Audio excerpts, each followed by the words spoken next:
Hi, I'm Kyle. And I'm Trevor. And today, Kyle will be catching up on cinema. So for this episode, I had Kyle watch 2008's Ip Man. If you have Netflix, and you're a dude who watches action movies, there's a very good chance that this film has come across in your search results. Kyle, has your Netflix ever suggested Ip Man to you? No. Okay, never mind then. I used to joke. Okay. End broadcast. um, Thank you for completely derailing my joke. Moving on. So a few years ago, I used to joke that a little bit of background. I happen to really love martial arts films. Fighting, in particular, in movies is one of the most fascinating things to me. Fight choreography and staging of action scenes and stunt work, all that stuff is kind of my jam. Like that's where I'm most comfortable. Those are the movies I gravitate to. Um, and oftentimes I find when I talk to people about that, like other film enthusiasts, I notice that not everybody has a lot to contribute on this particular topic. Um, Usually I'll mention martial arts movies, and the most common thing that people throw out there is like, "Oh yeah, I love Jackie Chan," and I'll be like, "Okay, yeah, everybody loves Jackie Chan." And then in more recent years, though, this has been the movie, that and The Raid, that anytime I bring up martial arts in films, that seems to be like people's touchstone. That's the one that they go to, where it's like, "Oh yeah, I can relate to this guy." It's like, I've seen The Raid, I've seen Ip Man, I know martial arts movies, and I don't know how many fucking people have had tell me about these movies. It's like, yeah, I know, I've seen it. Thanks. But so the reason why I had Kyle watch Ip Man, this Donnie Yen movie, directed by Wilson Yip, again from 2008. Uh, Actually, the story behind me arriving at this film starts several years before that.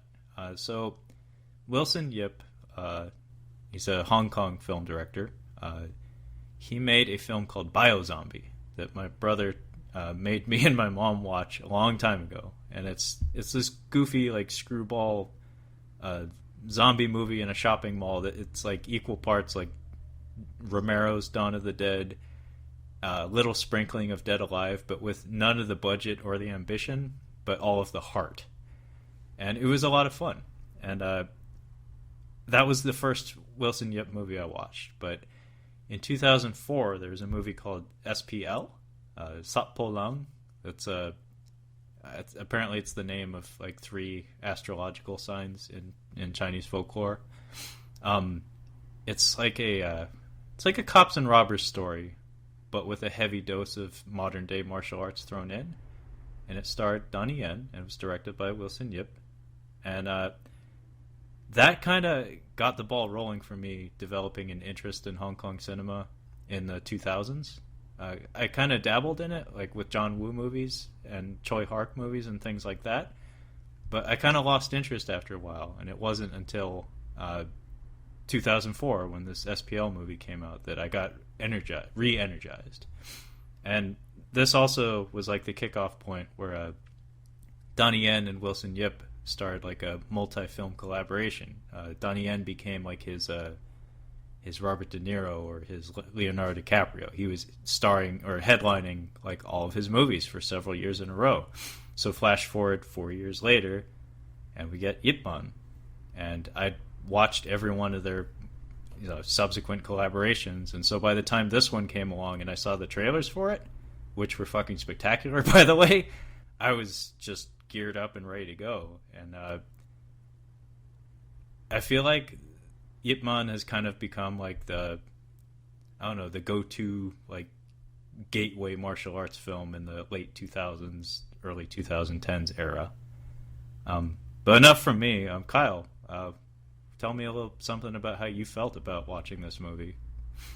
Well, it's I like Donnie Yen or Donnie Money as I was calling him because Yen. But Yamimbi means yeah, people's money. uh, Watching it, it's shot really, really well, and there's definitely some scenes that I like more than others. I think the set design on this movie is phenomenal. Like the inside of his like the inside of the house, that whole so they recreated the town of Fushan. Yeah, That Fulshan. is Fushan. They rebuilt like they built that whole set that those sequences are taking place in. Um, some of the fight sequences.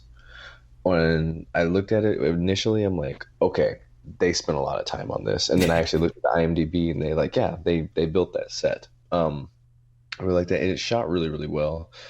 Donnie Yen is just so affable in this movie, but I think the actual Ip Man, I think he was actually supposed to be really affable as well.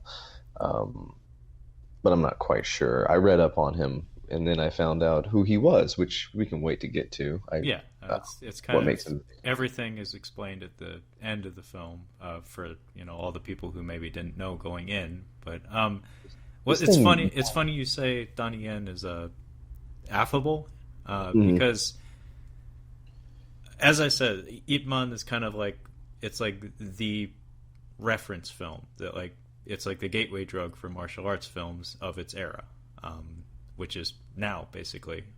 The Raid came out a few years later, and that seems to have maybe taken the mantle. But at the time, it's like this was the movie that if you're going to get into this particular subgenre, this is the one that most people seem to go to. It's very approachable. It's very comfortable. Um, the funny thing about the casting, though, is that Donnie Yen, up to this point, and Donnie Yen is, I think, in his 40s by the time he assumes this role for the first time. He had had a very long career in Hong Kong cinema dating back to the late 80s, or early 80s, actually. And to me, having seen a lot of those films up to this point, it was really strange because his best gifts as an actor, well, he's not much of an actor, to be honest. He typically plays like brash, arrogant, like pompous kind of characters. Like he's very good at like being like a Mick Jagger kind of character, like swinging dick and like preening and posturing. In fact, there's like a pose that I copied from him from one of his movies, not just SPL, but the prequel to it called Flashpoint. That I may have you watch that too, also because it's like one of my favorite movies. Um, but yeah, typically he plays very animated, very arrogant, very brash characters, and to see him play this character where he's meant to be very subdued and very polite and very honorable all the time, it was a very strange casting choice, and yet somehow it's become his like most iconic role. To the point well, that now there are three films, and the fourth one is actually currently in post production. hmm. Well, apparently this. I'm sure you're going to talk about it, but this movie, these they wanted to make this movie a trilogy from the beginning, I think, and they wanted to make it like 20 or 30 years before this was made. Or I think about 20 years before this was made, and I think Brandon Lee was actually supposed to be in the film originally. I wouldn't doubt it, especially being as Ip Man and Bruce Lee have a connection. The difficult thing, though, when it comes to stories like this, is the fact that Ip Man is a real historical figure. He's a real Mhm. person, and he still has living relatives. His son, or at least one of his sons, is still alive. And He was he actually was a consultant in the movie. it's interesting because so there's the Ip Man films with Donnie Yen, directed by Wilson Yip. Like I said, there are three of them currently released. The fourth one is currently in post production. Um, I think it was Yip Chun, one of Ip Man's actual children, Mhm. took offense to at least one of these films, and it resulted in a number of studios releasing competing Ip Man films. So Ooh. on my shelf, I can count at least three other Ip Man films that are unrelated to the Donnie Yen ones. There's Ip Man: The Final Fight, Ip Man: The Legend Is Born. Uh, there's a film called The Grand Master, which I think is a Wong Kar Wai film starring Tony Leung. It's I I think it was the same director as House of Flying Daggers, and he does very artful, like artsy fartsy kind of films.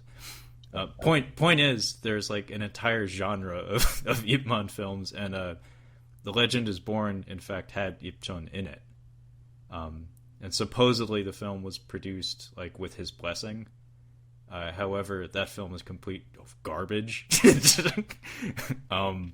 I would put the rest. I would put the Donnie Yen Ip Man films way above all the other ones I listed, except maybe the Grandmaster, but that's an entirely different animal. So apparently, Donnie Yen was actually slated to play Yip Man in the supposed first biopic that was to go into production in 1997. It had shooting for one day and then it was canceled. The project was canceled. That's unfortunate. Yeah, that's I what think I've read on the. I think the timing was difficult. Like '97 in particular, that was the year that Hong Kong was handed back to the Chinese from Britain.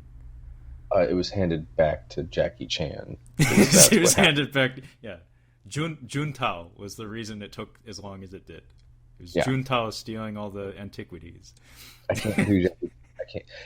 Okay, you can't do stereotypical Asian voices, but you can do actors, correct? If you're doing a specific person, if you're doing Jackie Chan, yes. That's okay. That's okay. allowed. I mean, I have a Jackie Chan in my back pocket. I can whip it out like a 6-shooter. That's you're not supposed to stereotype people's voices, but if you're doing a specific person, then I think that's okay. In the words of the immortal Mills Lane, I'll allow it. I'll allow it. Yeah. So what I think the reason this film came out when it did is have you heard of a Jet Li film called Fearless? Yeah, I have actually. Okay. Ronnie Yu, the man who brought us Freddy vs. Jason and Bride of Chucky. Fearless, if I remember right, came out in 2006. And that was another martial arts biopic about a Chinese man fighting the Japanese. It was about Ho Yan Jia, who the Bruce Lee film Fist of Fury. It's about a fictional disciple of this Ho Yan Jia character. Anyway, the formula, other than like the intensely like heavy-handed Confucian stuff in a Fearless, the formula is very similar to Ip Man, and it came out 2 years prior. And I think the success of that film was what got this one greenlit. It's like a very, very patriotic Chinese martial arts biopic story involving punching of Japanese people. This movie's weird, and it might be a cultural difference in how we handle biographical films. Because I was expecting this to be just like a regular like chosen one vengeance kind of martial arts movie, whereas this is actually supposed to be kind of biographical.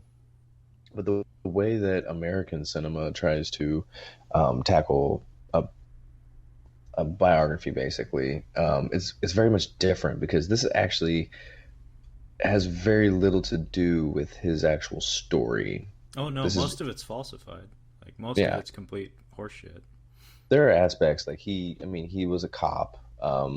They show him at one point working in a coal mine. So it's really just his name that's carrying it in this. It's weird. Like I read about it, I'm like, this is a real person. I'm like, oh, he's a real person. And then I read his little Wikipedia thing. I'm like, huh, okay.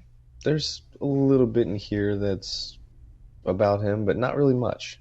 Well, I mean, the Chinese hero worship is kind of bold-faced, and they're not shy about like falsifying things and like making people into spectacles of themselves, like making more of a person than was actually true. And they make virtually no attempt to give any dimension to him. He's basically a perfect guy, except for maybe slightly neglectful as a husband and a father. But in fact, in real life, he did get divorced, and his wife died estranged from him. Oh, no kidding. But none of that's in the movie. He's pretty much, perfect symbol of just like Confucian beliefs of respect your fellow man, be just and righteous. And a lot He of was it, a yeah, smoker. a lot of it I do think has to do with just cultural differences. And like you said, they kind of use his name and use him as like a symbol because the majority of the story is just about like the Chinese people in general, as opposed to like him as a person. In fact, his biggest contribution to the story is putting aside his own personal things and just kind of doing massive symbolic gestures that like bolster the spirits of his fellow man. So Mhm. it's that greater good kind of mentality, as opposed to like an American biopic where it'd be more focused on the dimensions of the character and like exposing the flaws and maybe showing that yeah, this guy was great, but he also had this going for him as well, and he also had these problems, and he also sucked at this. Mhm. Um, so yeah, So yeah, we may as well actually get to the film. So we open in Foshan, which is a village in China that they actually mention at some point in the dialogue that Wang Fei Hung is supposed to be from there. He's a Chinese folk hero. It was mhm. like everything from like an acupuncturist to a doctor to an expert martial artist to also sometimes the drunken master. So Foshan is like a hotbed for martial arts. That's basically all you need to know. And Yeah, we I learned think that. we open on a celebration of the opening of a brand new school for a Okay, Master Liu. because that's what I had a question like fireworks in kung fu. I'm like, why do they have fireworks for? That's Then there's to ward off evil spirits and like bring good luck. Loud yeah. noises. And then we get a Robert Zemeckis cut. It's very reminiscent of the feather in Forrest Gump, Hmm. except with a CGI kite. It's like a Yeah. bird kite, and we see this kite get stuck in a tree at a mansion, and I think we're introduced to Iman almost right away. He's like having dinner with his family. Yeah, that kind of threw me off because It starts very quickly. I knew Donnie Yen was going to be the main character. I'm like, oh, that's him. I'm like, oh, He's just okay, sitting. that's He's just sitting cross-legged, having dinner with his wife and son. yeah. And And then, damn, they have a fucking house, by the way. that's what I'm saying. Like the house is nice. The set design on this is through the roof. Like there's a lot of detail in his house. Like it's nice. I don't know Uh, much about Chinese labor regulations, but I've noticed that Chinese films typically have extravagant sets and costumes. Sets in particular, though. Um, Again, I don't know about their labor laws, but yeah, no, the sets in this are pretty fucking great. I actually really love his house in particular. So yeah, Ip Man, it's pretty clear that he comes from money. mhm. He's wealthy. He's got at least two servants in there. Yeah, I read something about like he didn't teach that much. That's the thing. Like he wasn't as big of an instructor as was led to believe initially. And I don't know how well he was historically, but this might just be them fabricating. Like, oh yeah, no. He's all around. He was rich. He was successful. He was just a great guy He all had a around. super hot wife. Yeah. um, so yeah, they're having dinner. It's this extravagant, apparently multi-course meal, and then they get a knock at the door, and it's Master Liu, the gentleman who just opened his school, and Hmm. he calls for a sparring match with Ip Man. He just Hmm. says, "Hey," and they have this wonderful little exchange where it's so consummately Chinese, or he's like trying to like force his way into the home while being very polite and attempting to be like magnanimous, but you can tell it's like he wants something and he's gonna get it.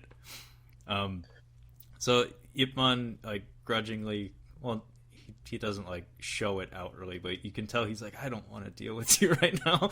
But Yeah. he welcomes him into his home, and then he continues eating dinner, and he says, Master Liu, you can just wait.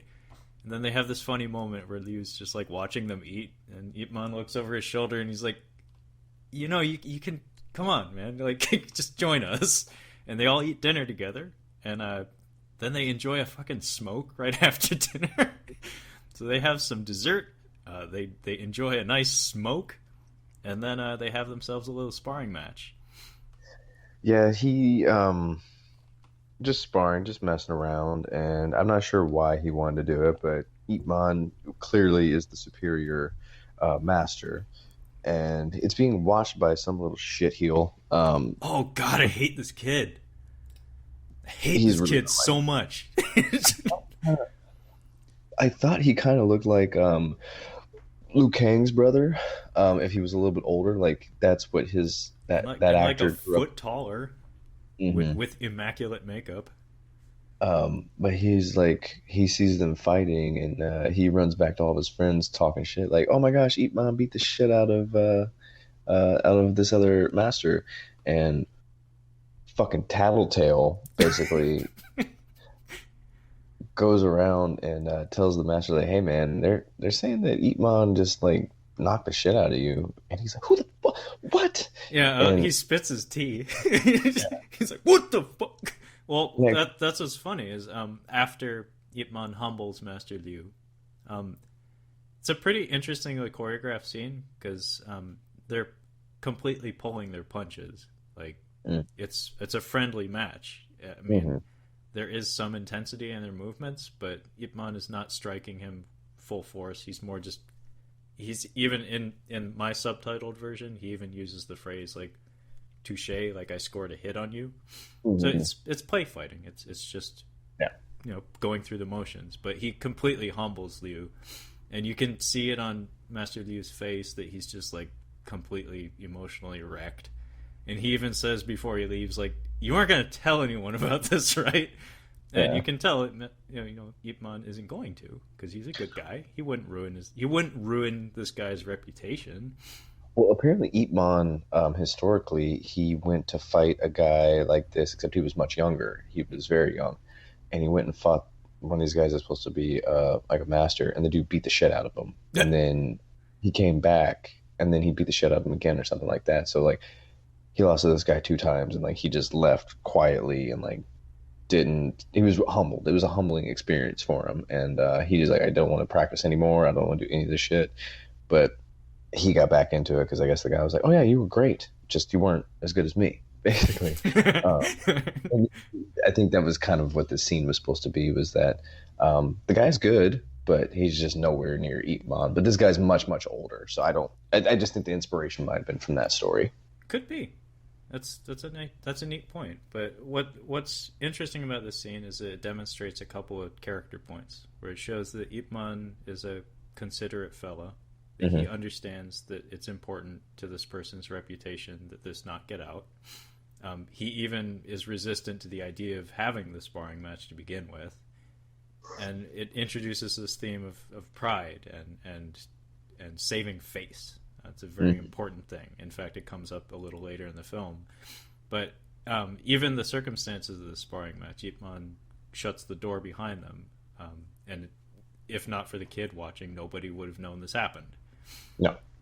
So yeah, they all, the majority of our cast, in fact, pretty much the entirety of our cast, all meet up at a restaurant. It's a bustling restaurant. A fellow by the name of Jing Yu. Uh, he's the older brother to the kid with the kite. Hmm. He's like he wants to be a pupil of Ipman, but Ipman is kind of on the fence about letting him, learn under him. Yeah. Jing Yu works at the restaurant and is like serving everyone. Like Kyle had mentioned, the little brother shows up and starts talking shit and starts, spreading the tale of Master Liu getting his ass whipped by Ipman.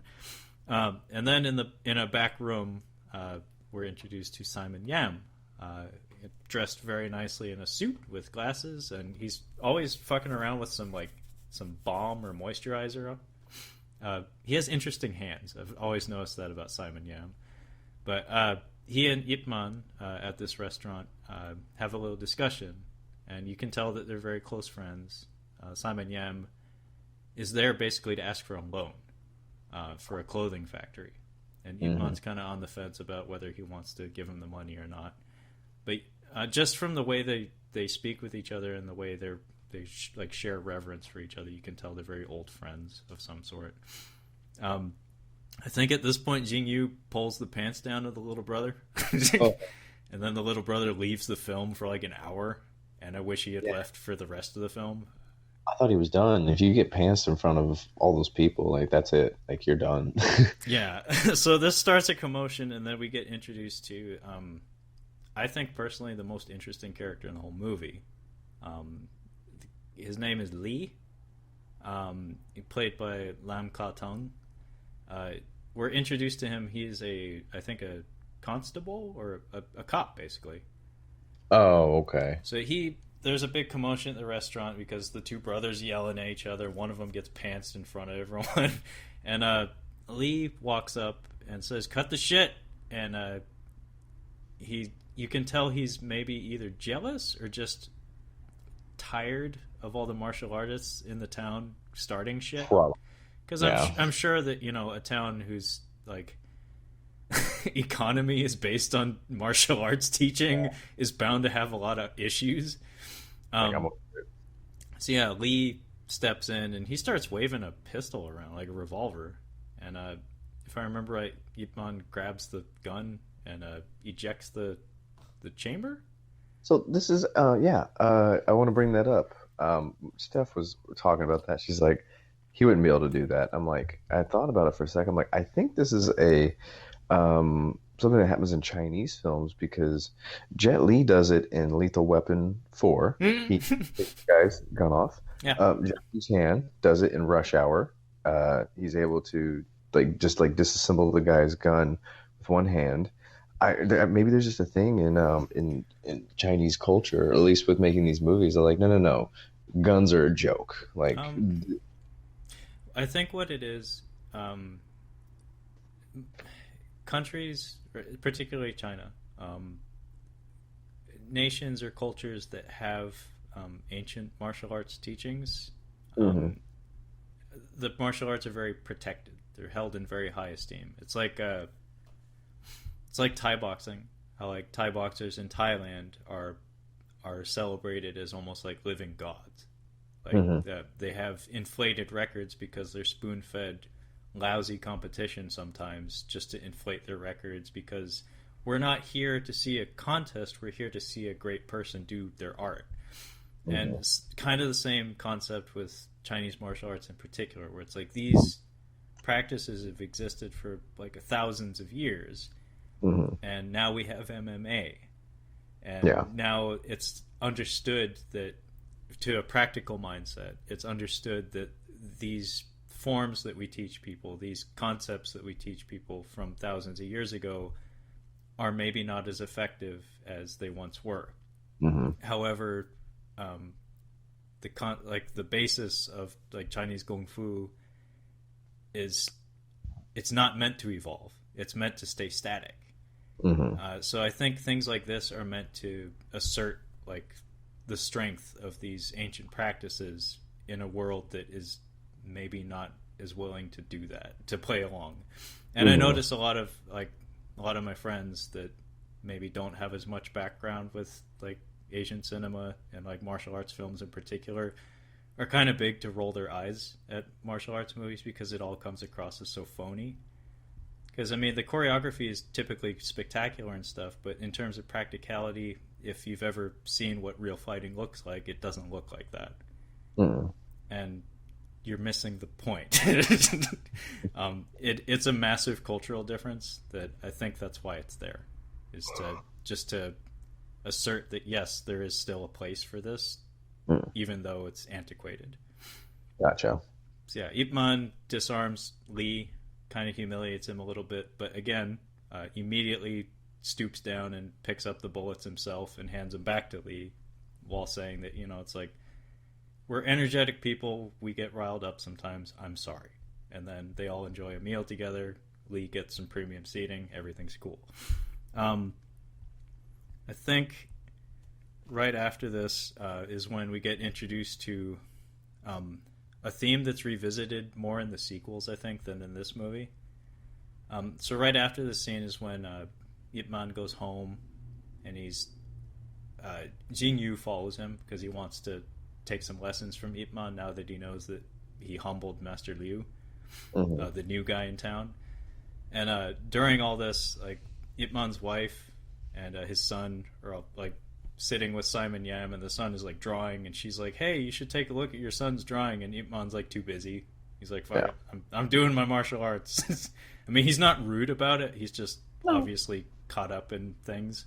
Adults are talking. Yeah, that's pretty standard. He should have just been like, "Hush, hush." Yeah, she's all like, "Oh no, I can't believe you would. I can't believe you would tell him to be quiet and not see his drawing." Like, did you not? Do you not see what I'm doing? Like, that's I am standard. creating art over here with my That's bare hands. standard. Standard. Just I'll look at it later. Take it over there. Yeah, I will look at it later. I'll look Dad at is it. working.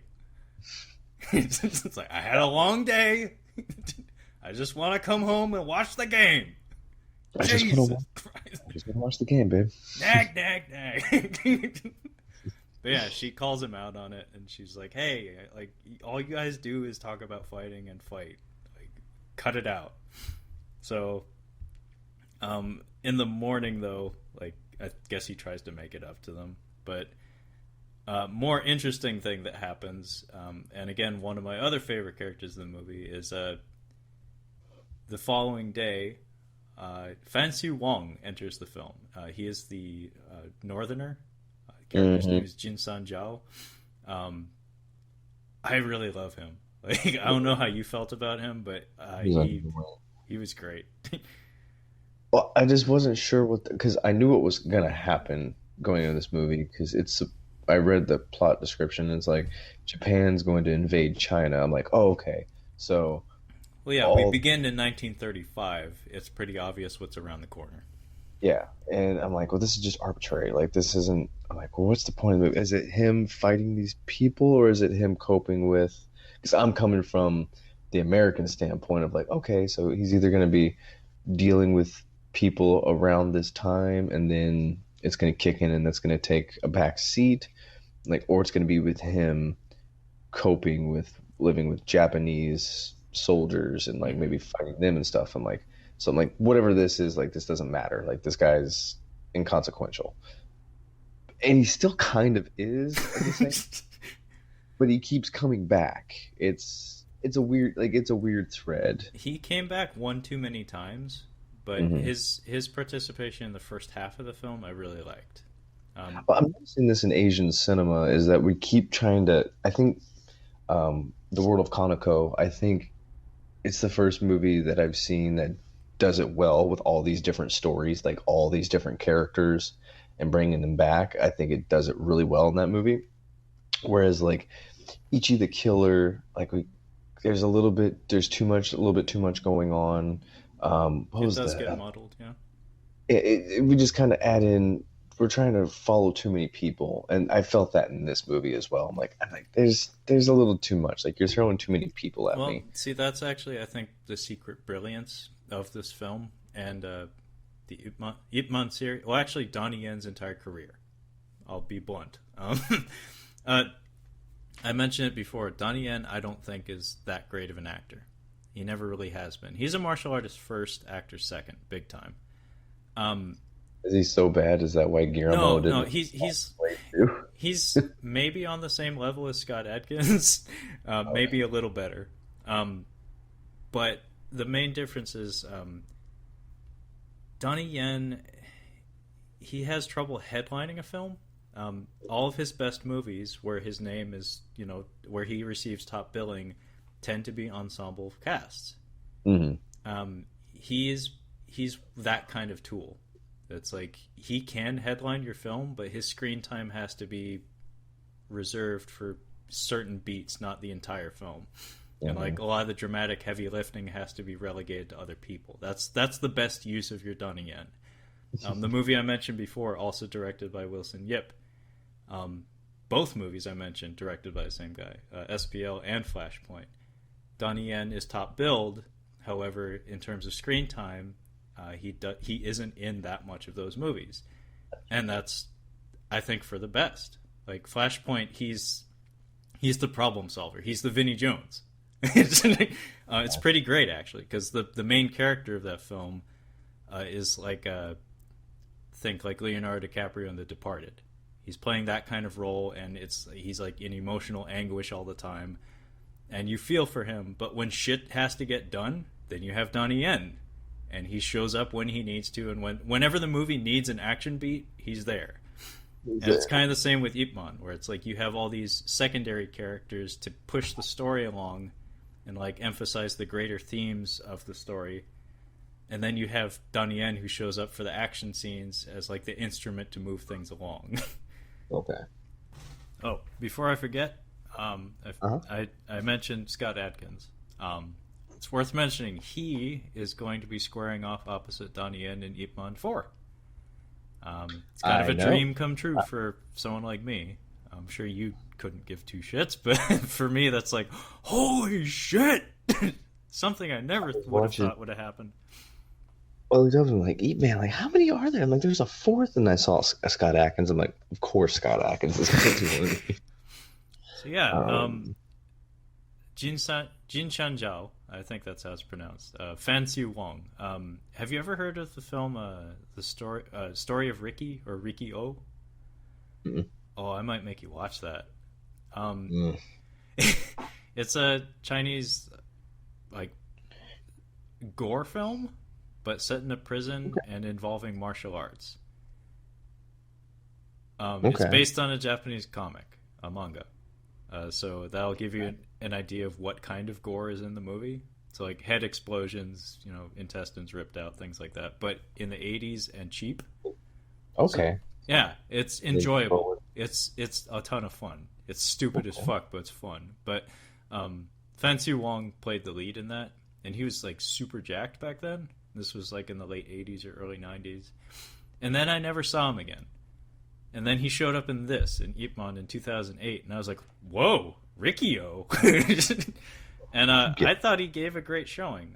So his character is oftentimes referred to as like the Northerner. And the idea is he's a foreign element in the town of Foshan. And he shows up wearing like animal skins and like raggedy ass robes, and he's got an entourage. He's got like a pimp entourage. He looked like he just got finished fighting Bruce Wayne. Yes, he looks like a member of the League of Shadows or something. Oh no, I'm saying he was from that prison that he's fighting in that Batman Begins. And I am the devil. He's in the second one. Oh my god. What now? Oh my goodness. Your boy, Su Wong Fan. Fan Su Wong, yeah. Su Wong Fan. Su Wong Fan. He is in a movie coming up with a guy named Rudy Youngblood and Steven Seagal. Well, wouldn't you know it? Steven Seagal. Yeah, Chinese connection. Attrition. Oh, he's made more than one with him then. Different one. It looks fantastic. I think I've seen the trailer for that one. Steven Seagal is wearing an outfit lifted directly from that Grandmaster movie I mentioned, where he's got like rounded sunglasses and like a button-up changbao or something. It's like all black, and he has a top hat. And do a Steven Seagal, because honestly, like, yeah, we need to pick one. It's going to be hard, but we need to find like the perfect one. What's one that we need to do? I think Under Siege is great, but we should do one of his new ones, like maybe Asian Connection, maybe Attrition. I don't know, one that neither one of us have seen, but one that gets a lot. Into the Sun is on Prime right now, and I haven't seen it, but it was like he was at the front end of his direct-to-video career. So think like late 90s. 2005. 2005, really? Wow. Yeah. I've heard it's not bad, especially since it's when he still gave a few fucks, and I think it was actually filmed in Japan. It's got William Atherton. Oh, no shit? Mm-hmm. This man has no dick. This man has no dick. Yes, it's true. Anyway, back to Ip Man. So Fan Siu Wong shows up in Foshan, and he immediately starts wrecking house. Like I don't know what they call it in Chinese, in Cantonese or Mandarin or whatever, but in Japanese they have an expression, dojo yaburi. Literally like school break, like breaking the school. It's a practice that I'm sure was common in China. I know it was in Japan in ancient times, but basically you increase your prestige by smashing someone else's school. So you just Hmm. roll up on them and challenge the best guy they have, beat the shit out of him, and then steal that school's students. So that's his plan. He decides to roll into town. He's obviously not coming from means. So he shows up and in very quick, like very rapid succession, takes out two different schools. Like points the finger at their masters, whips their asses. It's his business plan. Like that's what got him into business school. It was like, I'm gonna go beat the fuck out of some other masters, and I'm gonna take over their dojos, and then I'm gonna make all the money. Like that was I his. want to read his thesis. how to how how to expand your business in martial arts. Yeah, that's legit what his thought was. Yeah. So Oh, very similar to Rob Lowe's plan in Wayne's World, only involving punching, yeah, pretty and much. martial arts schools instead of a cable access show or local access show. Um, so during all the commotion, though, Jing Yu shows up at Yip Man's house while he's trying to have like a quiet morning with his This wife and his son, and he's like, almost he's you can tell he's like, ah, this kid sucks at art, but I'm gonna look at it. I'm gonna pretend I like it. this was almost worse than when uh that scene in Mother. Oh, you haven't seen Mother yet. Oh, I have. Oh, you did watch it. Yeah, this was stressful for me. Like all of these people coming up to the house was very, very stressful. I'm like, get out of his house. Like you can't do that. You can't just waltz into somebody's house. And I'm like, Yeah, I would figure culturally, like they would be even less likely to do that, but I'm wrong, apparently. yeah. So what happens is Jing Yu. This happens actually in two separate waves. So Jing Yu shows up at Yip Man's place and says, "Hey, there's this guy. Like he's beating up our guys. He's making us look bad." And what I thought was particularly funny was Yip Man's reaction is like barely contained like excitement, where he's like, Mhm.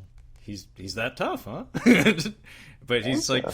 oh, but I got the wife and kid, so he doesn't leave. He stays at the house, and then turns out Master Liu gets taken out by the Northerner.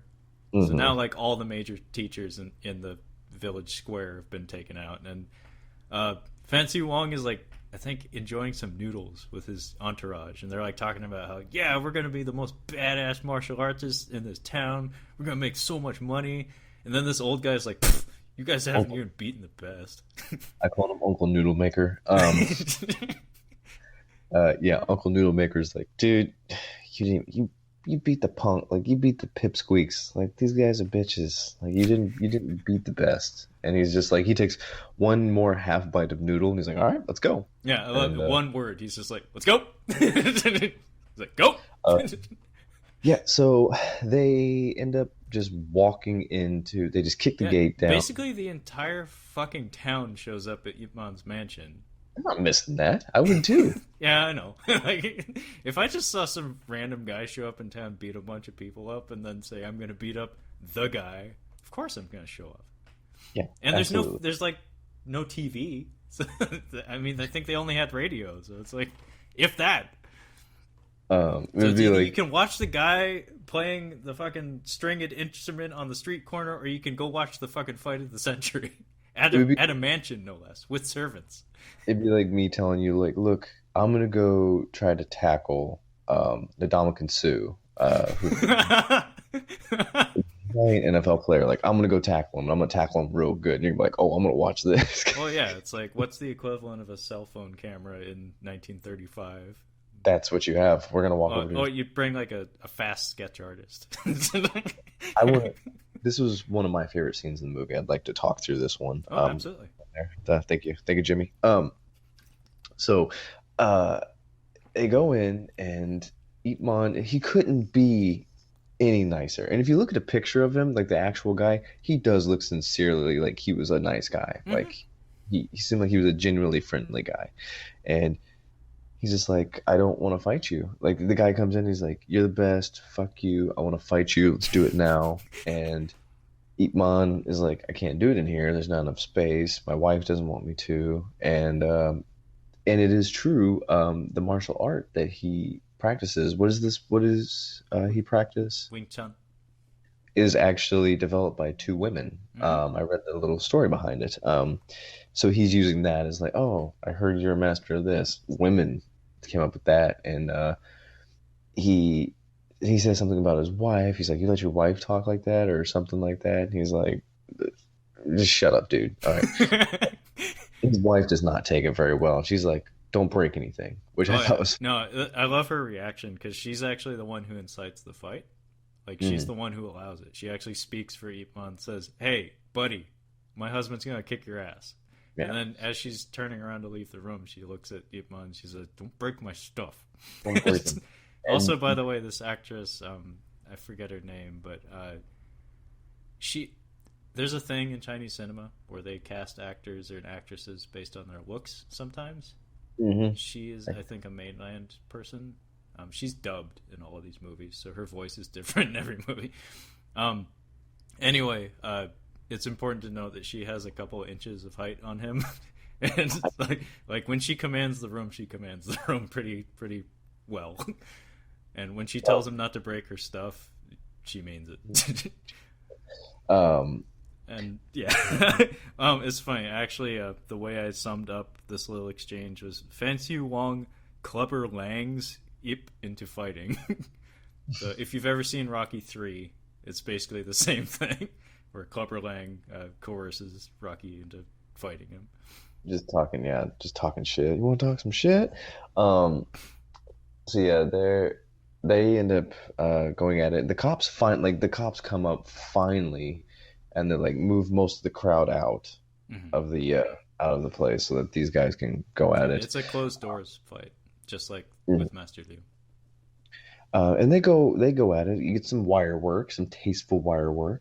Um, it's a fun scene, and I like every time he breaks something. I'll buy, I'll pay. Yeah, the And Northerner keeps breaking furniture and you know the vase and stuff, and every time he's like, "I'll pay." Like, let's just keep fighting.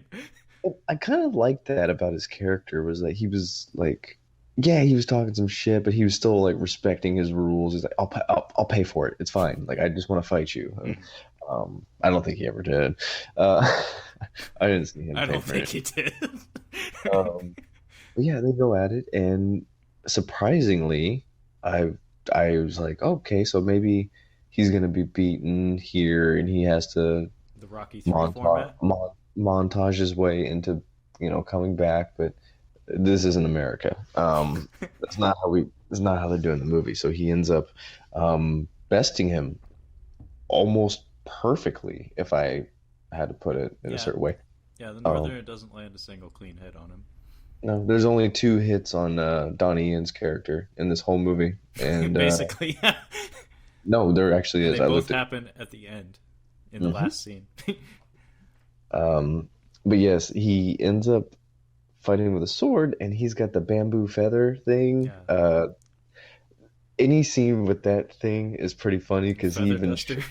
he shushes the cop with it. He starts to say something, he just puts it in his mouth and walks. No, it's just a really good. It's a good fight scenes, wire work, comedic. It's just got everything in it. It's good. Yeah, there's a lot of great beats in there. Like, directly preceding the fight, I liked when Lee, the cop, he actually whispers in Ip Man's ear, like as he's like corralling the crowd and saying like, "Everybody clear out. Let's let these guys settle things." He actually like pulls Ip aside and he says like, "You have to redeem our honor, Ip. Like our guys got our asses whipped, and Yeah. this guy's making a fool of us." So again, that like greater good kind of theme starts to present itself. Mhm. And during the fight, Lee is always like trying to peek in the crack in the door to watch, um, while he's supposed to be maintaining the crowd and stuff. But yeah, I love a lot of the physical acting between the two combatants. Fancy Wong, his eyes and eyebrows are so animated.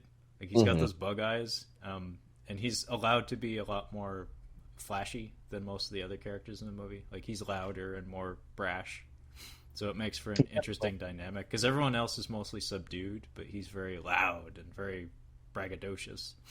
He kind of reminded me of Chow Yun Fat a little bit. A little bit. Just just to Yeah, his face. Chow Yun-fat he's always had like a playfulness about him that's always made him very endearing.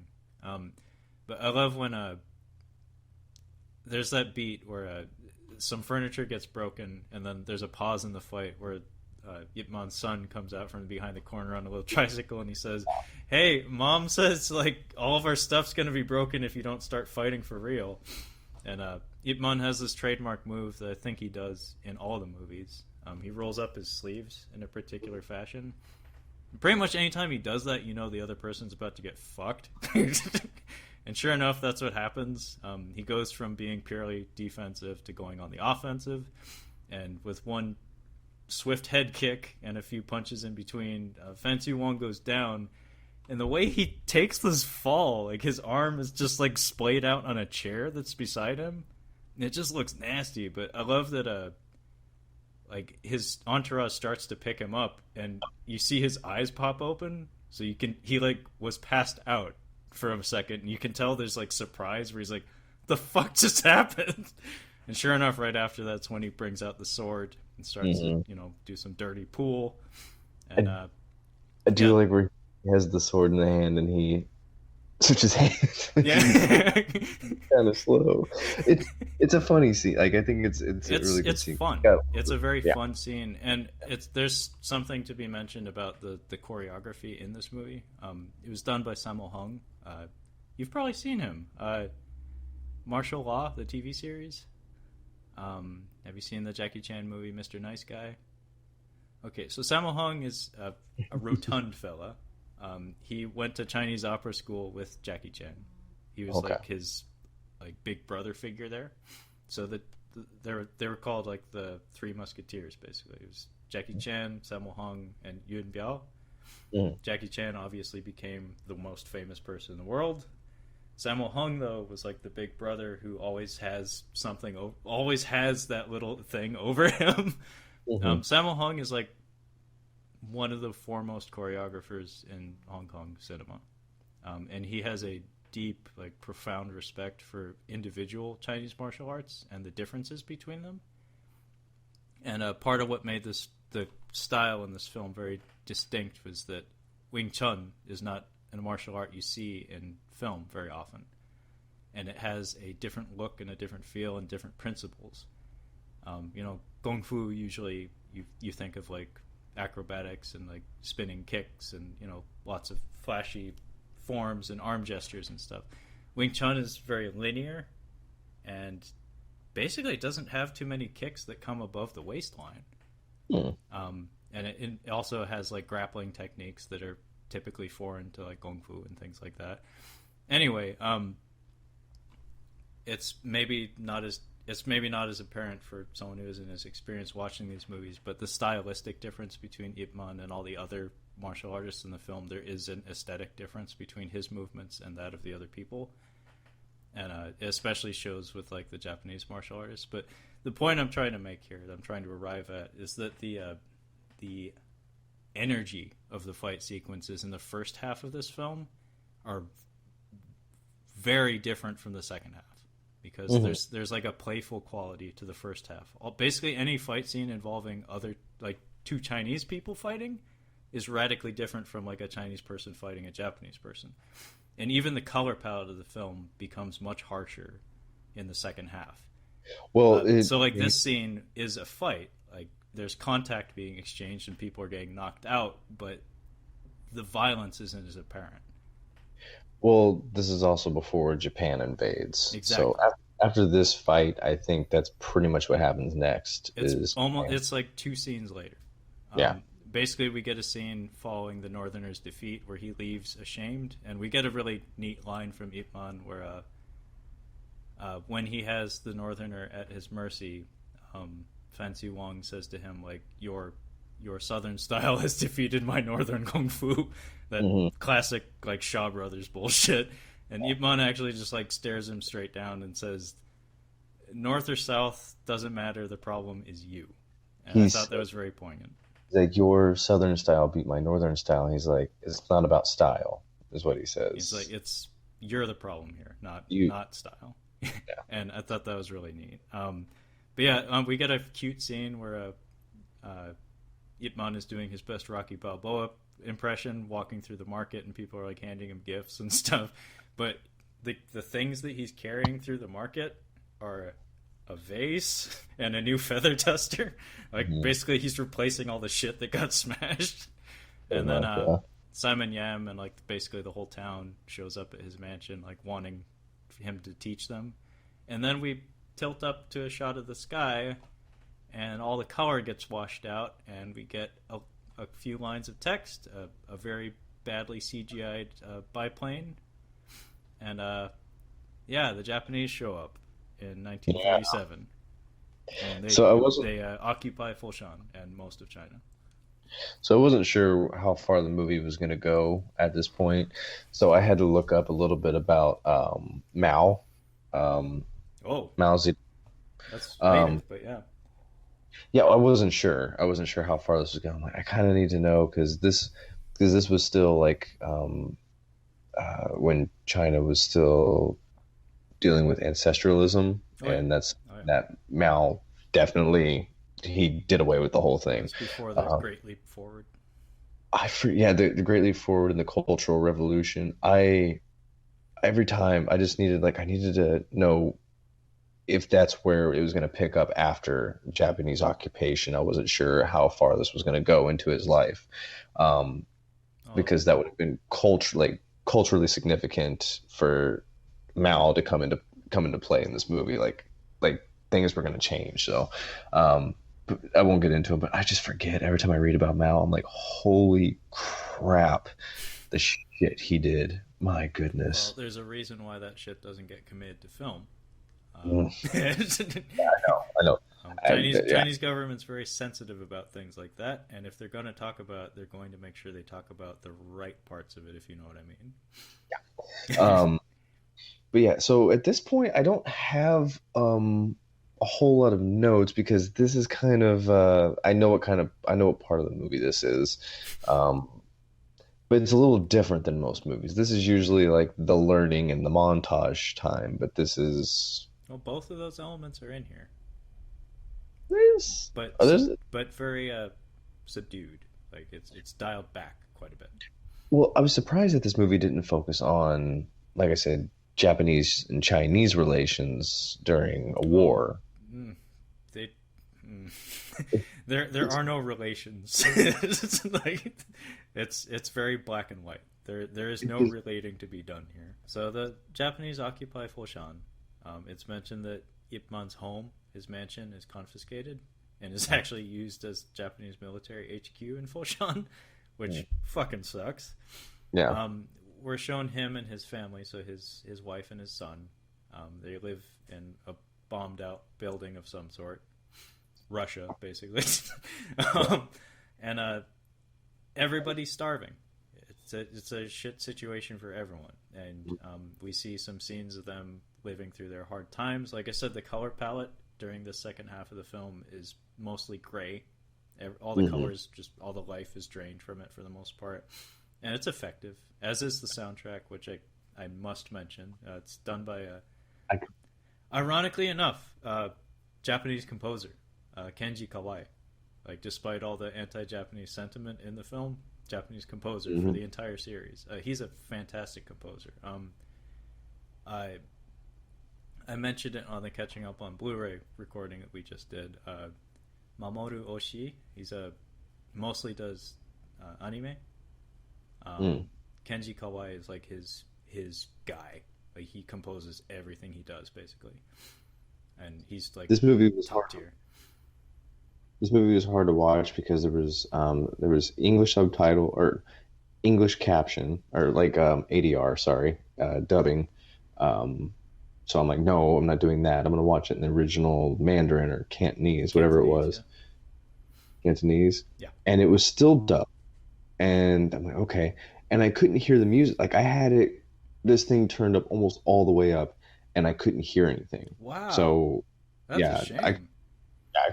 I could hardly. So I was basically just watching this almost on silent with the subtitles on. Damn, that Uh, sucks. yeah, I couldn't hear Because anything. really, the score in all of these movies is excellent. I could hear it Yes. if I watched it in English, but I'm like, I can't do that. I can't do the. Oh, At least it was close with the dub, but with anyway, the English, have you seen Cinderella Man? no. Oh, I might make you watch that at some point. Ugh, Um, also so Crow. this, a lot of these sequences with Ip Man and his family struggling to survive, basically, reminded me of Cinderella Man because Cinderella Man Mm, takes place in the Great Depression, and there's a lot of scenes of them in some very rough times while his career is kind of in the dumpster. And hmm I think it's very difficult to separate the two films in this way. I mean, they're completely separate films, but these scenes really reminded me of that, and I don't think Cinderella Man came out that much. I think it came out like 4 years prior. Um, anyway, during all this, though, we learned that Simon Yam, Ip Man actually gave him the loan to open the factory, and the hmm Japanese have allowed him to continue producing clothing and stuff. So he's very important to the community because most of the factories were either destroyed or shut down. So the majority of the townsfolk work there. Simon Yam tries to get Ip Man to work there because, just like in Cinderella Man, Ip Man goes to work like on demand at a job site. So it's basically hmm first come first serve. You show up and the foreman points at whoever he wants to work with you. Um, but Ip Man refuses the steady job in favor of doing like the on demand labor, which hmm he gets because the foreman recognizes him and his reputation in town. Well, he's And also employed a bunch of other masters as well. yeah, it's actually kind of interesting. Like when Ip Man is working as like a coal shoveler, basically, um, hmm everybody's covered in soot, so it's a little hard to tell. But pretty much all the other martial artists in town are working there as well. And hmm he's reunited with Jing Yu, the guy who wanted to be his disciple. Um, and I think this is when Lee is reintroduced into the story, and this is where he starts to become the interesting character that I hinted at.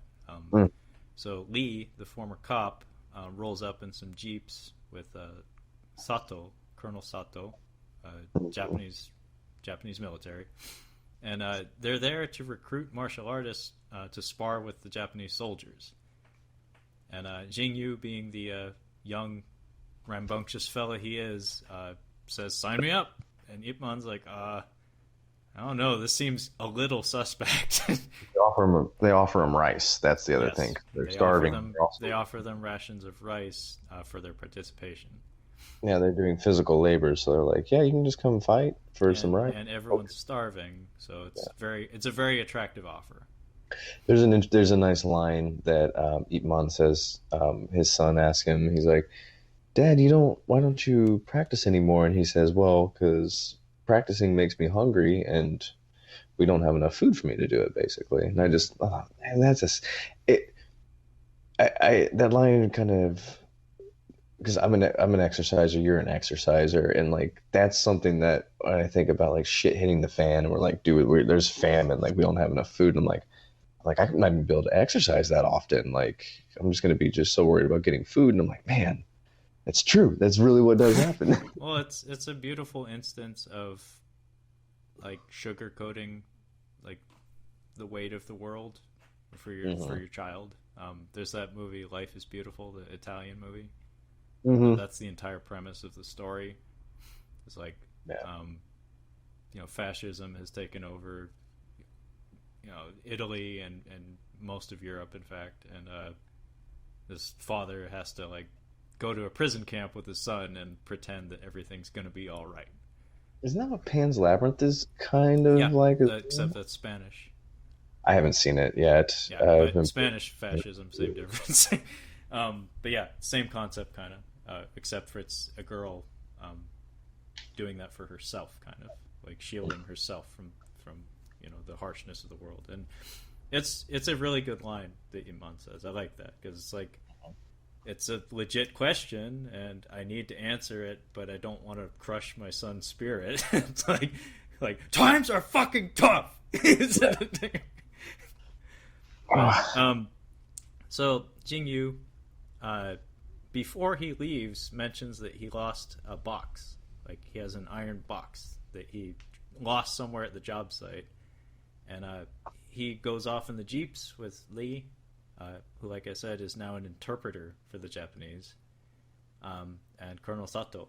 And then I think we cut to the training hall, where it's like a gymnasium with a basically like a mat laid out, where there's a whole bunch of Japanese soldiers dressed up in their karate gis, and I think we see Master Liu fighting a Japanese soldier, and he wins, and he is in fact rewarded with a bag of rice, and he just takes off. And I guess you'd call him the chief antagonist of the film, is introduced at this point, although I think it's too little too late. It's a General Miura, played by Hiroyuki Ikeuchi, who is a Japanese actor. As far as his martial arts background is concerned, he's a judoka, so he does throws, trips and throws and stuff. For most of his scenes in this movie, as far as I could tell, he was mostly doubled.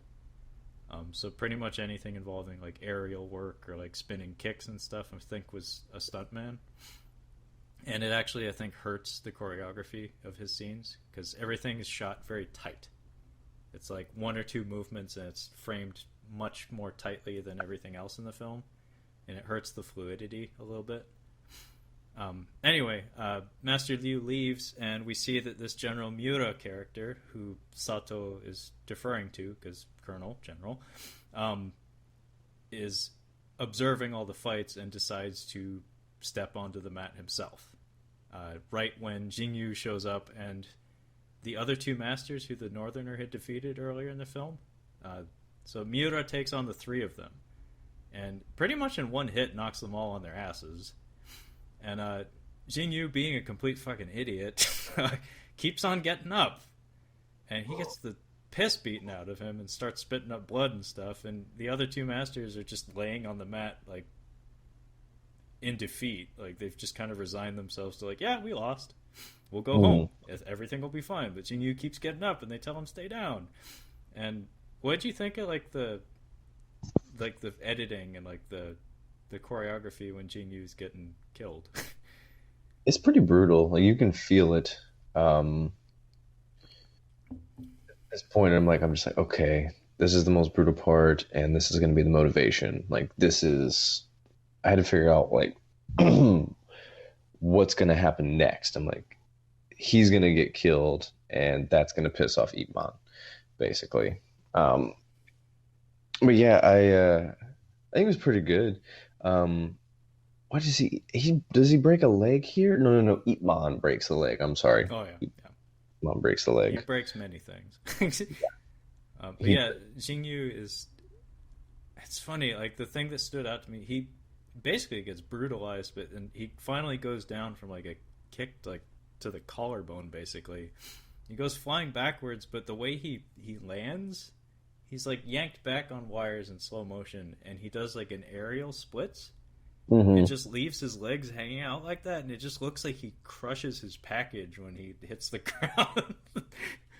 Somebody does get their nuts hit at one point, because I remember the one dude's holding his nuts. I think it's the one that gets shot in the head. I think it's that guy. Yeah, so pretty much like the following scene, I actually thought it was almost laughable the way it was edited. So Jinyu dies on the mat, basically. And the very next scene is Donnie Yen at home, and his wife's like cleaning him up because he's covered in soot. And she's like, how was your day? And he's like, oh yeah, it was pretty good. I saw Jinyu there. I didn't expect to see him again. It's like 10 seconds earlier we saw him die. Yeah. It's like, that's fucked up, man. Yeah. And then we get like pretty much the centerpiece of the movie, I think, right after that was Ip Man goes back to the job site. Jinyu obviously isn't there. In the meantime, he finds the iron box, and turns out fucking little brother's kite is in it. Oh my god, the feels. And Lee shows up again with Colonel Sato, and is calling for more martial artists to go to the training hall. And Ip Man keeps repeatedly asking Lee, like, where is Jinyu? and he won't tell him, so he aggressively decides to just like go with him, regardless of whether he wants him to come or not. And then we get the 10-on-1 fight, Hmm. but not before Master Liu gets shot in the fucking brain Yeah. for no reason whatsoever. Oh, no This reason. this Colonel Sato character has like impulse control problems, man. What's his? Yeah, the guy with the glasses. Yeah, Um, like he's got issues. hey man, he's Japanese. I mean, I don't know what the Chinese filmmakers were trying to say here, but I mean, they're trying to say Yeah. something. Well, what's funny is if you pull up like his IMDb, Tenma Shibuya is the actor's name. He only has 10 credits, and most of these are Chinese films, and at least half of them are like from the occupation years. Mm, So I'm guessing like maybe he's like the guy you call if you want like an evil Japanese actor, like gotcha. a Japanese to be portrayed in an intensely negative light from a certain time period. Because I don't imagine there are too many Japanese actors lining up to take on those roles. Mm. So yeah, at the training hall, Master Liu fights three black belts all at the same time, loses, and expects to just go home, and Sato shoots him in the back of the head for no fucking reason. We get a neat shot of his head falling on a bag of rice, which his blood splatters on, which is kind of cool. And there's a lot of lingering shots of a yam that Ip Man has. I think it's the food that they issue them at the job site, and like Uh-huh. he keeps squirreling away yams to bring home, and so Ip Man sees this execution and is super pissed. And before he steps onto the mat, though, we have this lingering shot of him like setting his yam down, like very gingerly. He's like, "Oh, I better not damage the yam before I wreck people." I think it might have something to do with his family, and that like It shows him. that he's still factoring them in, regardless of where his emotional state is. It's like this is still about Yeah, preserving the family unit, you know. yeah. But what did you think of the 10-on-1 fight? Because it is kind of like the I knew centerpiece of the whole movie. I knew it was going to be a big deal because I looked up Eat Man and I saw that this scene was like one of the first videos that shows up. So when I saw that thumbnail basically on the screen, I'm like, okay, time to pay attention again. Um, this is gonna be fun, and it's good. And I knew it was gonna be like he's just gonna run through all 10 of these guys, like just easily. Like doesn't even break a sweat. He doesn't even breathe hard. Um, at no point does he breathe hard in any fight. Yeah, but he's murking him, and this time, like you said, he just Yeah, rolls up the right sleeve. from the get go. Hmm. Um, yeah, beats the shit out of him, and then they throw him 10 bags of rice, and then he doesn't take any of them. He just takes the one bag that has the blood on it. Yep. This um, why didn't he take the bags of rice to his family or take like a bag of rice that doesn't have blood on it back to his family? Like, what a dick. Yeah, Um, it was. I mean, it's symbolic, but yeah, practically speaking, it's like there are a lot of people who like right behind that gate, like 10 feet behind you. There are people just like, what the fuck, man? It's like if he won't uh, take them, I will. and But this is yeah, when Lee comes up to him, and this is basically where Ip Man loses his cool on him. He's like, he slaps him, and I even wrote down bitch slap. oh yeah, yeah, He had that coming. Basically calls him a traitor because an interpreter for the Japanese military, and we know what he's doing. Like you know what he's doing. Um, basically, he's uh, what, there's a term for this was something that Jewish people would do in the concentration camps. They would work for the guards, and they were hated. They were hated by the other absolutely, yeah. people in the camps, and this is what he's basically doing. Is oh no, no, no, I'm an interpreter. I'm not a traitor. I'm just doing this. And he's like, fuck you, pop. Get your shit together. You're fucking Chinese, dude. Mhm. Yeah. Well, I thought this scene was very crucial to like the dramatic impact of the story. I guess. right before that, though, as Ip Man is leaving the gymnasium, General Miura actually steps onto the mat and says, like, please come back. I was very impressed with you, basically. He doesn't actually tell him he's impressive because that would be giving him too much, but he does explicitly say, come back. And every time Lee is interpreting for the Japanese, he's always spinning things.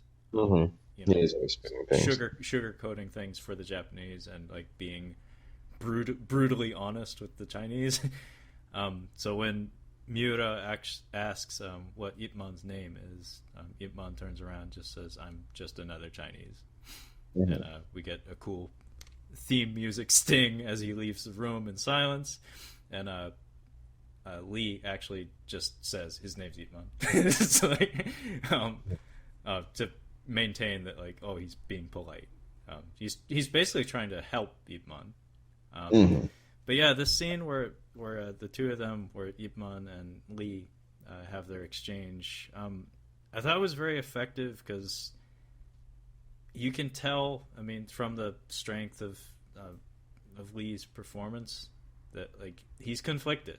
Like, you can tell that in his mind it's like, yes, this is what I have to do to survive, but Ip Man can't follow him. He's like, what you're doing is you're betraying your own people. And the most poignant moment, though, I'm not sure if he caught this, but as Ip Man is leaving, like, they don't talk much. It's mostly just Lee yelling at him as he's walking away from him. But when he's trying to reason with Ip Man, like, yelling, like, I'm just doing this to survive and stuff, the last thing he says to him is, I'm Chinese, just like you. Except he says it in Japanese. And it's like, ooh. Like, maybe you've gone too deep or something. I didn't even catch that it was in Japanese. Yeah, I thought it was significant. That's like, oof. It's like you've got two brains working at the same time. But yeah, after this is when the Northerner is reintroduced in the story, and I think it's actually the weakest part of the whole movie. Everything having to do with the factory, basically.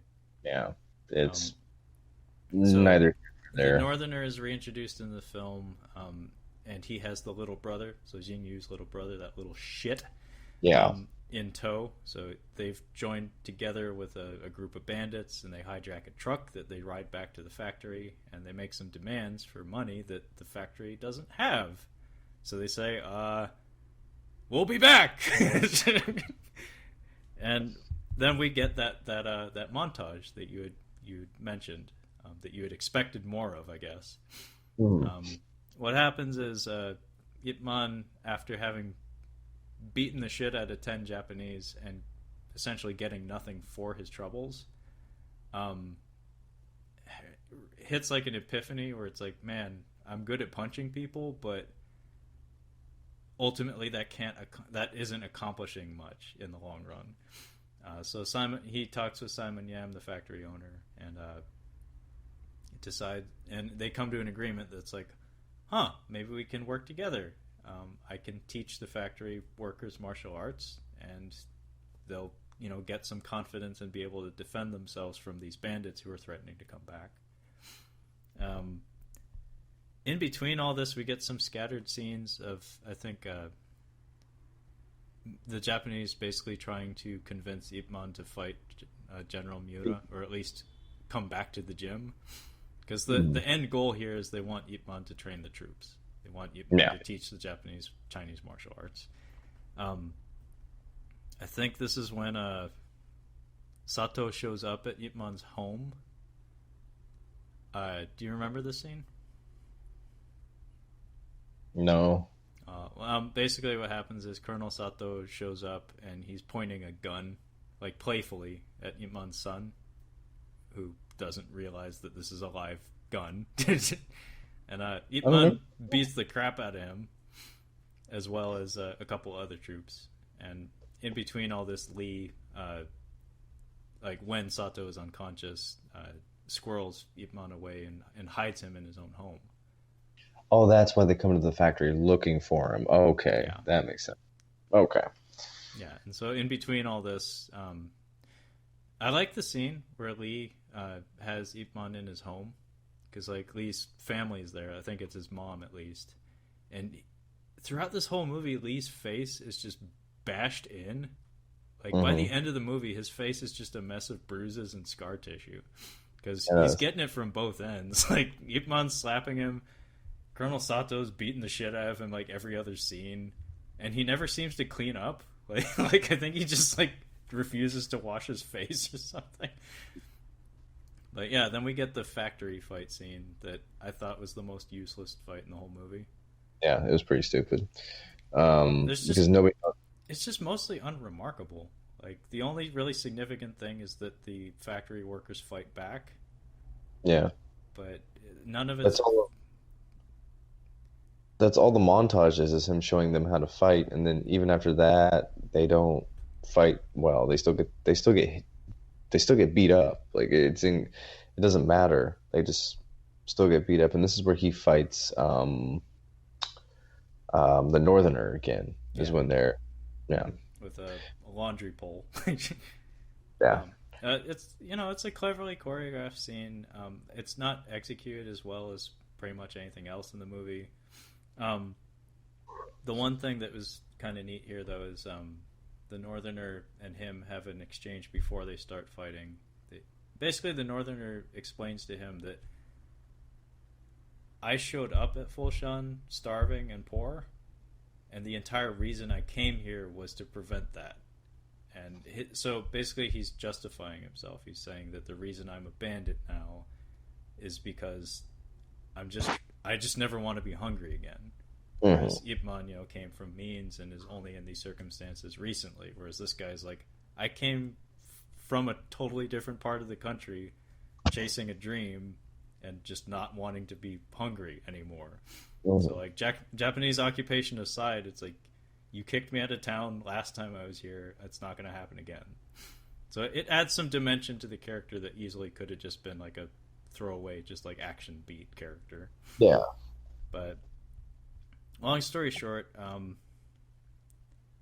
there's actually like a weird offhand comment that I thought was really stupid and actually kind of harms the sequel, which you probably won't end up watching. But um, it's revealed that the Northerner, after he's defeated at the factory, is the one who rats Ip Man out to the Japanese. Like it's Mm. mentioned offhand that he's the one who told them where he was. So the Japanese come to the factory and they apprehend him and force him into fighting General Miura. Hmm. And we get a couple of good scenes here where Ip Man is served food and he refuses to eat it. I knew as soon as he brought that food in, I'm like, he's not eating that food. I'm telling you right now, he's not going to eat that food. I really like that he pushes it back to Miura and he says, I think he says, like, stop being hypocritical. Hmm. Because, and it makes sense. He's like, because General Miura is always talking in this high, like, he has his head held high all the time. He's always speaking from a position of authority and correctness. Like he has a regal, stoic nature about him. But Donnie Yen like says to him in Cantonese, so they can't understand each other. They're like, so you show up, you kill our people, you take over our town, and then you want to talk about like honor and like righteousness and stuff, and then you want to feed me. It's like you're contradicting yourself. Stop it. Like it's a bad look for anyone. And in between all this, we get some dialogue exchange where it's clear that Sato has the Japanese reputation in the back of his mind, where it's like, General, I know you want to prove how strong you are and stuff, but should you lose, it's gonna make us look bad, like Hmm. us as a people, as an empire. And again, that theme of like reputation and saving face and stuff enters into the picture. Um, I really love the scene when they apprehend Ip Man because I don't know if you caught this, but when Miura is standing over him and like asking him to train the Japanese troops, the way he presents himself, he's just so goddamn proud, Hmm. and he has no shame. This is where I think Ip Man like pushes him over, does something to him, and he goes nuts. He's like, he's about to fucking shoot him in the head. He's like, you just saw that? He just tried to hit me. Like, I'm fucking shooting him in the head. And he's like, no, no, no, no, no, no, no, no, no, no, no, no. Calm down, Yeah. calm down. He's not having it, dude. Like, he does not like Ip Man at all. He just wants to kill him. Yeah, Sato, like I said, has some impulse control problems that are like Very much. you never give that man a stick, like because he will swing it. It's interesting. I think you should look into watching The Man in High Castle. I If watched the you first heard any, episode oh, you watched the first episode. a long time ago. You should keep watching it. It's really interesting, especially who Luke Shang Tsung. Oh, Kerry Hiroyuki Tagawa.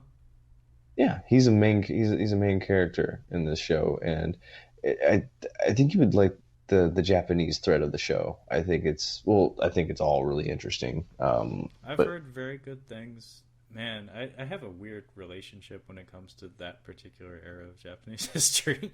well, Because it's not Japanese history. That's the thing. It's theoretical. This is I all know, if. I know, but like the imagery and the feel of it, it's just always difficult because like I'm 100% American, but Mhm. and yet my cult like blood heritage, I guess it's still difficult sometimes. I still feel an element of like shame regarding all that stuff that had nothing to do with me or my family. I But understand. but it's That's it's it's weird. I can't quite explain it. that's why when I was in Japan, they're like, "Do you want to go see Hiroshima or Nagasaki?" I'm like, "No, I don't want to go see that No, at all." I don't. I felt like it was disrespectful. I'm like, I "No." tried to watch the Ken Burns documentary about World War II. Hmm. I mean, he's a fantastic documentarian, but I couldn't even get past the 1930s. Like, it was all because of the stuff happening in the Pacific. Because I know what I know, and it's like it's all bad. None of it's good stuff. Well, it's actually interesting. So they were during this time when this movie was taking place, Japanese occupation. Post World War II, we would go straight into Chinese Civil War, if Yeah, I'm not mistaken. Uh, and then that's when the PRC comes up with Mao. Um, but yeah, that the Man in High Castle. I think you should try to revisit it. maybe Just, I will because I have heard very good things from a lot of people. it's a really fascinating show. I think it's really interesting, and the main villain is the guy from Dark City. He's also in A Rufus, Knight's Tale. Rufus Sewell.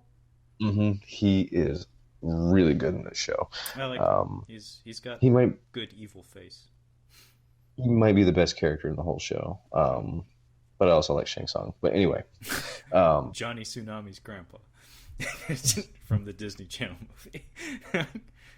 um, so yeah, the fight is on. Uh, they like erect a stage in the center of town where we began the film.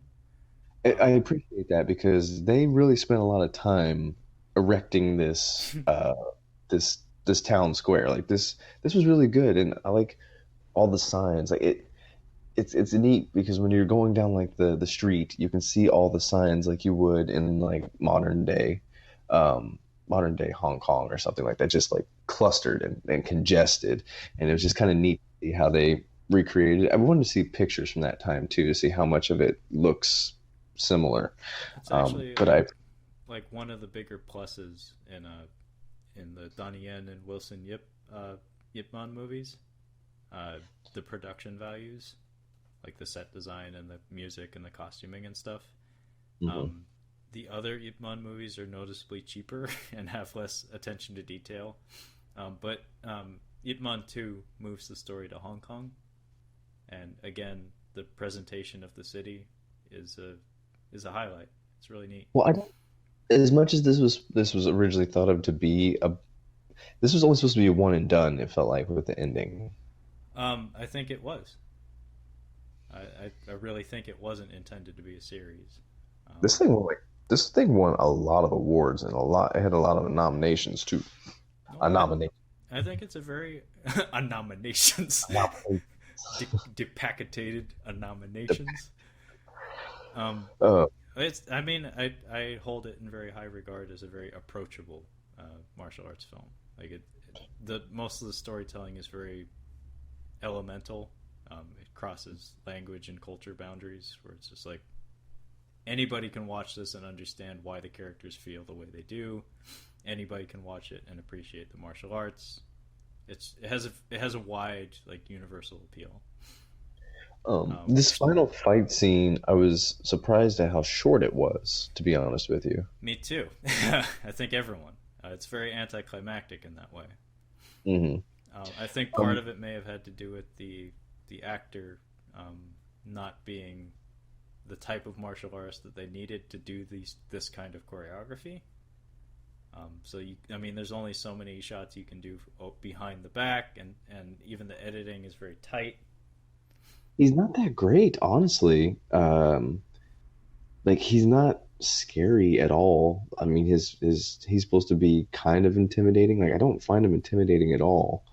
Like why didn't you just spend the money and get like an actual martial art, like somebody who can go toe to toe with Donnie I Yen? think that I Don't don't think that was the point. Um, to me, it's a little flat. Like I would have appreciated a better finale because I mean that's how I like my movies with the big fight at the end. Um, but seems like the main aim of the story was like go China, and the most effective way to do that is have their guy, whip ass. I gotta pee. Well, I'll be right back. oh,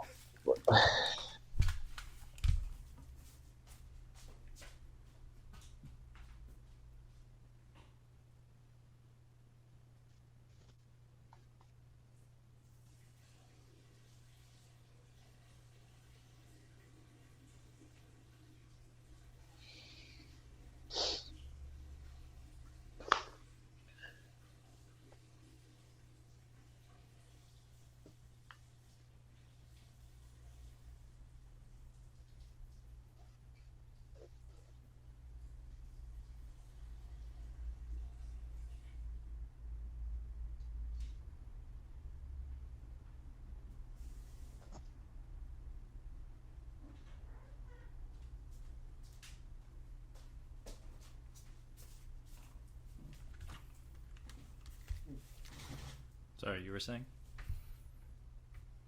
um, I don't remember. Okay. Well, the one point that I wanted to say about the final fight is Donnie Yen has a little bit of Steven Seagal in him. What I mean by that is there's one thing about Steven Seagal fight sequences that is universal across nearly every movie he's ever done is that Steven Seagal doesn't take hits. No. Yeah, I think the most hits I've seen landed on him was in Marked for Death, and most of the damage done to him was obviously being done to a Tied to a stunt chair. double. No, it was a stunt double like doing all the bumps and stuff. Donnie Yen has a bit of that in him. Traditionally, most of his movies, he doesn't play like an underdog character. It's rare to see him take a beating in a film, and it's a consistent theme across his filmography. So that could have been a factor in the way the drama was presented in the finale of this movie. Well, I think in American action movies or just in general, we don't celebrate skill. More or less, we celebrate toughness. Like think about Mel Gibson movies. Like you can lay that man a beating, but he's so much tougher than you that he's gonna come out on top. Well, yeah, Um, Rocky. I mean, yeah. Rocky's never been the best, but he's the guy who just hangs in there and gets you in the end. Wasn't it the whole thread in Raging Bull was that Jake LaMotta, like you could just keep punching him and punching him. He's like, I'm fine. It doesn't do nothing to me. Yeah, no, he was a supremely tough individual. Um, he was also noted for playing possum a lot of times, so he would allow himself to take those beatings to sucker people into getting in too close or letting their guard down. Mm-hmm.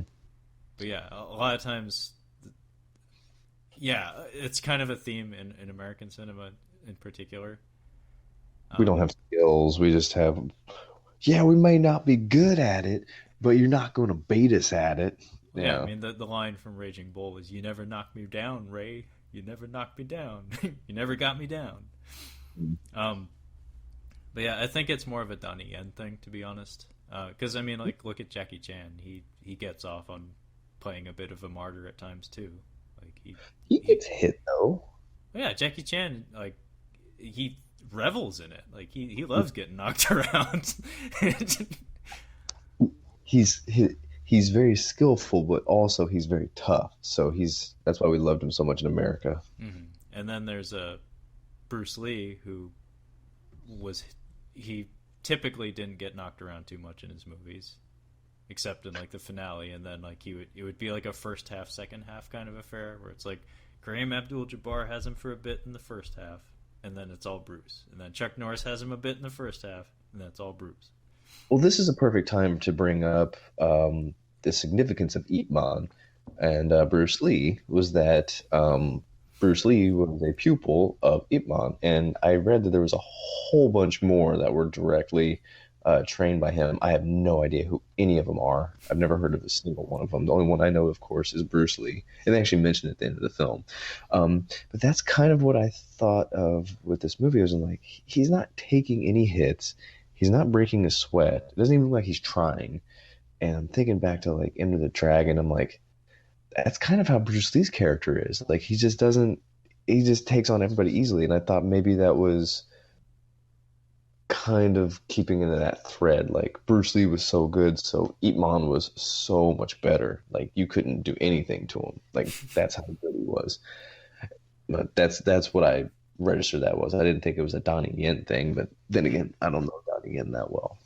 Well, no, I mean it could be that, especially since it's actually almost a joke at this point. They've been trying to worm Bruce Lee into the story of this series since day one, basically. So Hmm. every time one of these sequels comes out, it's understood that there's probably not going to be another one. So we get the first movie, and then it ends. The very last scene in the movie is like a text and photo montage of it Which is being explained to us that Ip Man, by the way, he trained Bruce Lee, like the most famous Chinese martial artist in the world. if you go into the movie not knowing that, like, oh, that's an interesting way to end the movie. I Mm-hmm. thought that was it. I already knew that beforehand, but I Yeah. thought it was an. And then we get to Ip Man 2, and the ending sequence is Ip Man in his home, and a little boy comes into his home and is doing a Bruce Lee impression and says, "I want to learn how to be tough." And Ip Man tells him, and supposedly this is based on true events. He tells him like, "Come back when you're older." And Well, then actually, Ip Man 3 opens with an adult Bruce Lee coming to visit him again, and again him being turned down. well, Ip Man actually didn't directly teach him. It was actually his immediate one of his pupils because Ip Man was very old when Bruce Lee was there. Oh yeah, yeah, he would have been very old by then. Hmm. He showed him some shit, but it wasn't him smacking around. Yeah, so supposedly, now that we're finally at Ip Man 4, supposedly, and they say this every time they make another one of these, supposedly the plot is centered around Bruce Lee opening a school, or, yeah, Bruce Lee, like, opening a school in San Francisco or something, and a much older Ip Man. It's supposed to take place in the U.S., and Bruce Lee's finally supposed to be an element in the story. Who's playing Bruce Lee? Is it Scott Adkins? He's a fella that he was. I think he was in Shaolin Soccer, and he's noted for looking like Bruce Lee.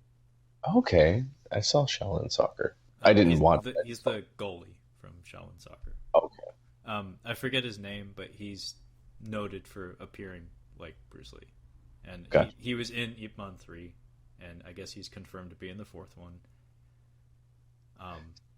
I'm actually excited for whenever they release a trailer for it because it's supposed to be right around the corner.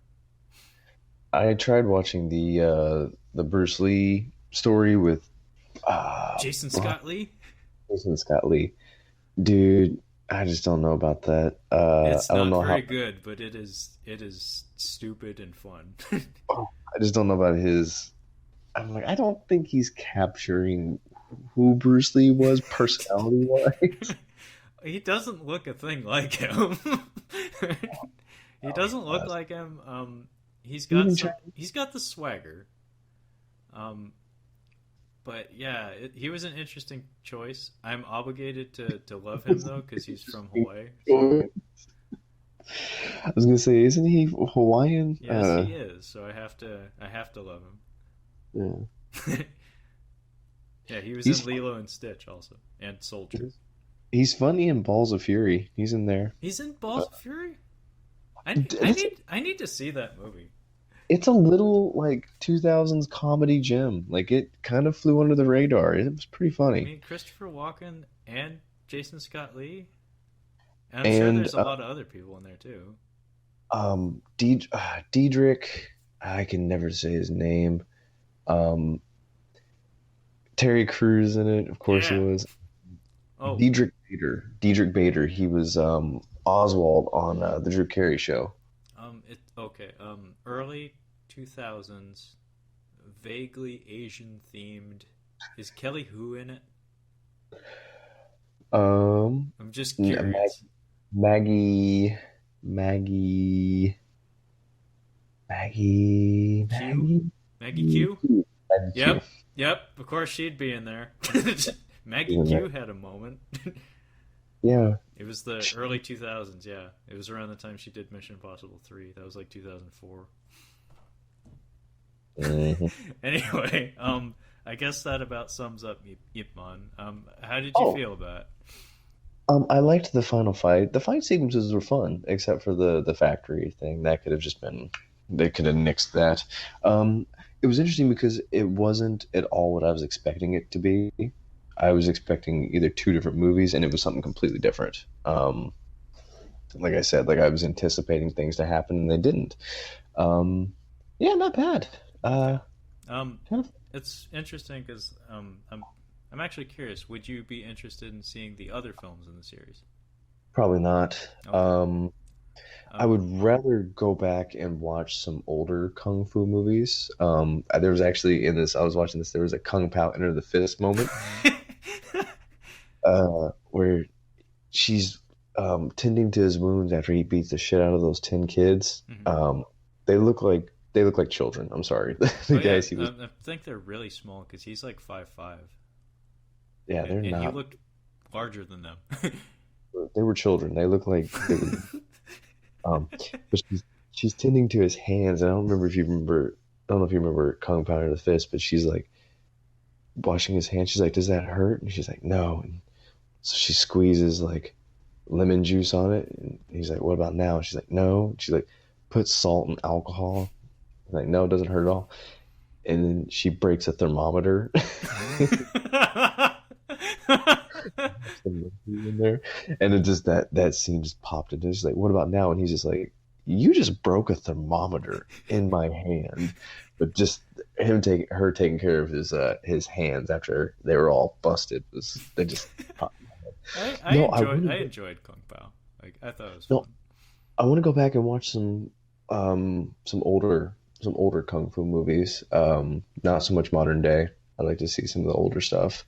Hmm. Um, See, I don't know if you. I'm not as well versed in like the Shaw Brothers era, like the '60s kind of stuff, like Mhm. '60s, '70s around there. I'm more into like the '80s and onward, I guess. So like What about? Jackie Chan era onward, I guess. Oh, okay. What about Sonny Chiba? Sonny Chiba doesn't count because he's Japanese. Funny you should mention it though. I just saw announced yesterday the Street Fighter collection on Blu-ray for the first time in the U.S. By Shout Factory. I'm buying that shit. Is it the No. cartoon? Sonny Chiba made a series of films called The Street Fighter. Oh, Um, okay. those were the ones that were referenced in True Romance. Oh, okay. Wait, Um, did you watch it yet? yeah. Where did you watch it? When we were planning the triple threat with my brother. I didn't even know you watched it. Ah, um, but yeah, Sonny Chiba was like the mid '70s through the early '80s. okay. Japanese action movies of that era were kind of trying to ape the Bruce Lee craze that was sweeping the nation.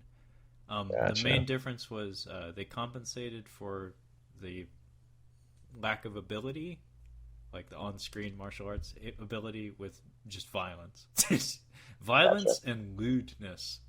So Okay. more boobs, more blood, and the style of choreography was a lot more raw. Like it didn't look as artful or balletic, I guess, Hmm. but it looked like a lot of stuntmen were accidentally punched and kicked. I'll put it that way.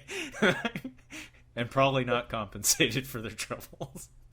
Ooh, gotcha. But Okay. Yeah. the Ip Man movies, though, what's interesting is this one establishes a formula that carries on throughout the whole series. Basically, is first half is like domestic affairs, so like Chinese on Chinese violence. Second half is point the finger at the foreign devil and fuck them up. So Each time specifically Japan, or is it just in the no, first movie? first one is Japan. Second one is England. Mm. Third one is Mike Tyson. I saw that. They And were the fourth one appears to be Scott Adkins. So what so what is fake American. I wonder what his nationality is going to be in that movie. Do Uh, you think I don't know actually. I think he's supposed to be American, but that just doesn't work. That doesn't make sense. British, isn't he? Well, what it's just weird seeing a white guy in, I would presume, no later than the 70s doing his kind of moves. Hmm. Like that doesn't compute. Like white guys didn't move like that in the early 70s. Yeah, white guys didn't move like that in the 60s. No, they were crushing beer cans. That's all they could do. Um, No, I mean they did like boxing and stuff. They didn't do like wheel kicks and aerial shit. crushing beer cans. They weren't. I've seen boxing movies. Those guys drink. Those guys used to drink. They aren't the athletes they are now. Jake Right. LaMotta's a smoker. I think he's been a smoker his whole life. Dude, he only just died like a couple of years ago. He like He was out done. he outlived most of his contemporaries. It was incredible. He did. He was Doug Stanhope's next door neighbor. He has a funny bit about him on one of his stand-up specials, Beer Hall Pooch. A bit about Jake LaMotta. Huh. Uh, I will yeah, check that out. Well, anyway, thank you, Kyle, for catching up on Ip Man. I know it was a little out of your wheelhouse, but I've hope. seen worse. Alrighty. Well, thanks for joining us. Tune in next time. Yeah.